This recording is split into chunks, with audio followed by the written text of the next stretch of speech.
Tá Feilean Droichead inis ina 4 bliain. Bíonn siamsaíocht sin sco curtha ar fáil ag muintear an droichead le réimse imeachtaí do gach ísgrúpa. Hasí mé héna mí anar na bliana seo agus an rula tegamna a fagacha mutí ealaine anseo, mar sin de bíon sa héananig lé leis na ceol choramachcha agus leis an éile go ddéireach go chuir le chéile. Tá chlár ealaine a rihan tríd a bblion agus tá sé sin bunaithe codhór ar cheol tradiisianta agus as sin a das Feilean Droichead.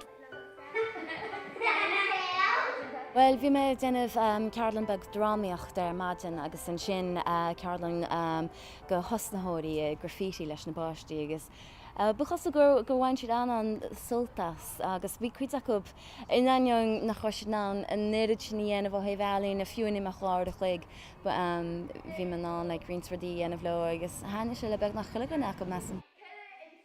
Ceam gur sé ionintach táchtach an Ghaeilge úsáid i ggótheic na difriúla, cosú le graffiti, cosú leis na Feilean sráide, cosú le drámaíocht.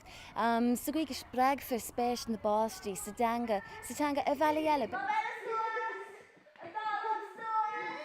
Measam se go sé chótáhachtach céanna na Feileanna cóaimsethe agus aber nuaimsethe nó.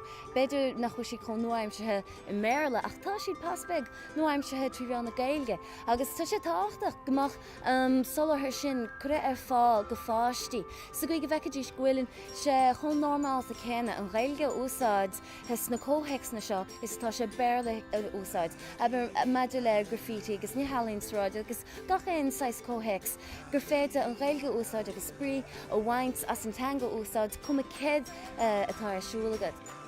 Bhain muid graffiti agus bhí sé má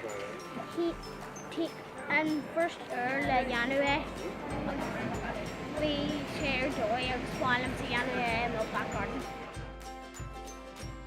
Is tócha go bhfuil cinneal clú ar an droichead inis margheall ar na ceol choramachcha agus margheall ar an deas obair tá deanta acu go dtí seo agus sílim go dtigean daoine má hagann siad an seo bheith siad ag feicáil scoith an cheol tradiisianta agus go bheici siad beidir cinneal ceol agus cinneal imeachtaí nach nár Feilean a tribí eile.